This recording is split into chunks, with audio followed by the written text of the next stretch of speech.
Hey, let's make a robot. In this video, we continue making the sci-fi comedy short film by creating the second character.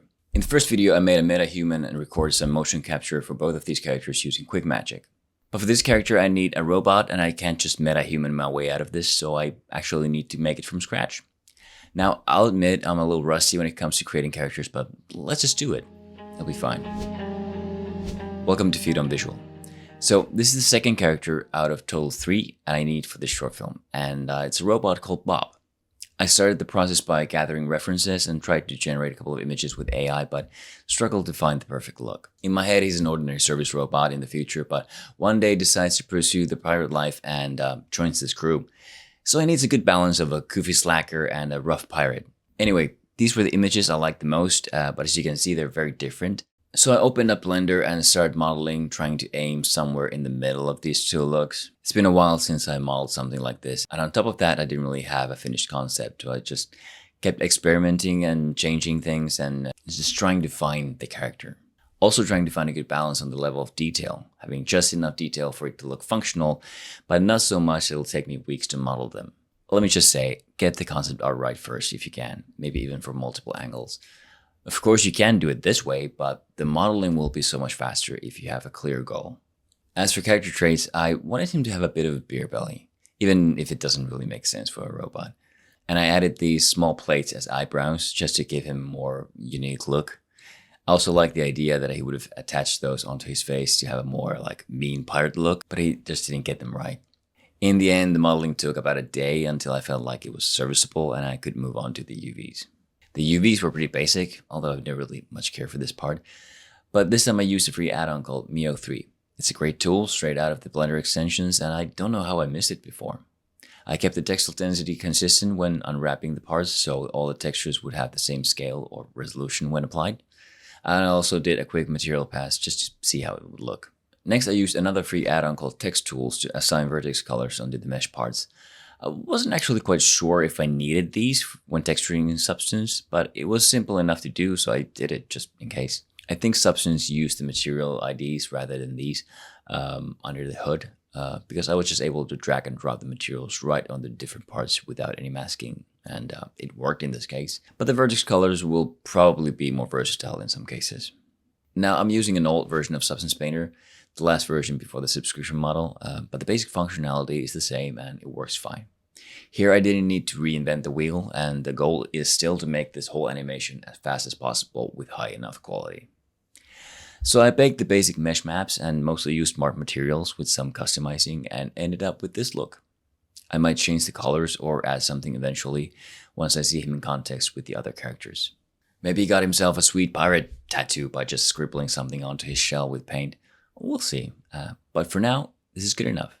Not perfect, good enough. At export, I didn't pay enough attention to the settings. It's been a while since I used Substance. And I thought I was baking all the materials into one 4K texture because all the UVs are on one single UDIM space, and also packing them so that the ambient occlusion, metallic, and roughness would all be in one file on different color channels. So I would technically get away with 3 texture files total instead of 48.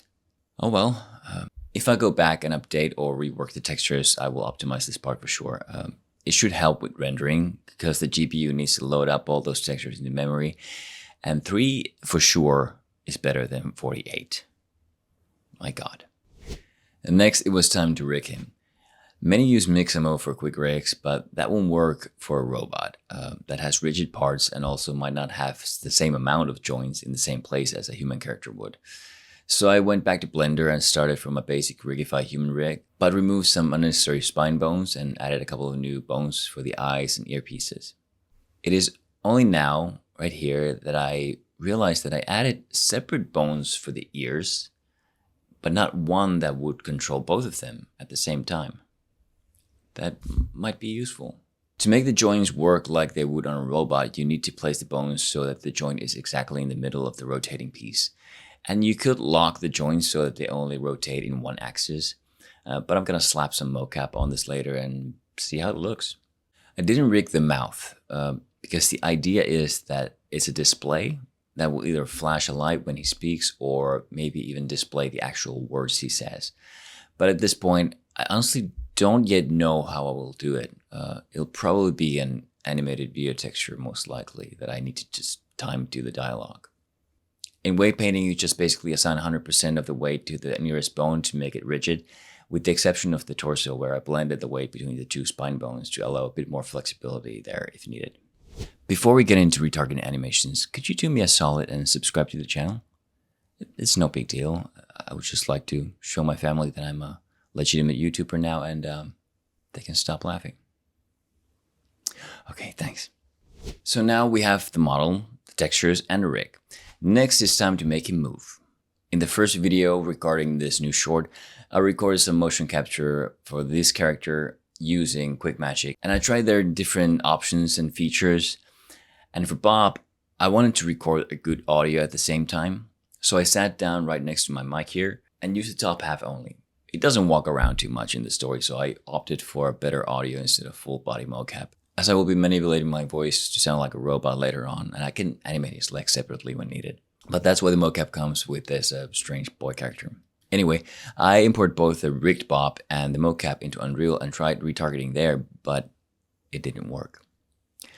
So I went back to Blender and tried the Rococo add-on, and it didn't work. Tried AutoRig Pro retargeting, and it didn't work. And I was getting a little worried. Retopology, weight painting, and retargeting are probably the worst parts of 3D work. At least for me, it's either tedious or prone to errors. But once I updated AutoRig Pro to the latest version, it did the trick, and Bob came alive. The last stop was to import the retargeted animation into Unreal, where the previously imported rigged Bob was waiting. I had imported the textures and created very simple and straightforward materials and assigned them onto the model. I then opened up the sequence with the Eve character from the previous video and put Bob next to her and assigned the animation, and voila, they're both moving and our little project is moving along. In summary, I like how Bob turned out overall. I should have made my life easier by finishing the concept phase. I should pack and optimize the textures, and I still need to figure out the mouth and how it will work. I also tried creating a modular control rig for Bob in Unreal, but it has a couple of kinks to sort out. It's not super necessary, but would make fine-tuning the animations easier. For this whole character, from start to finish, it took about 2 days or so. And again, I found that just starting is the hardest part. You always think it's going to be so much work or that it's going to turn out terrible. But once I started, I had fun and it turned out all right. So just start and you're already ahead of most people. Up next for this short film, we'll make the third character, which is an alien dude that could look something like this. We'll see. And we'll probably have to sculpt him and do a proper weight painting, and it's a little different process from the robot. It's gonna be fun. Yeah. All right, I'll see you there.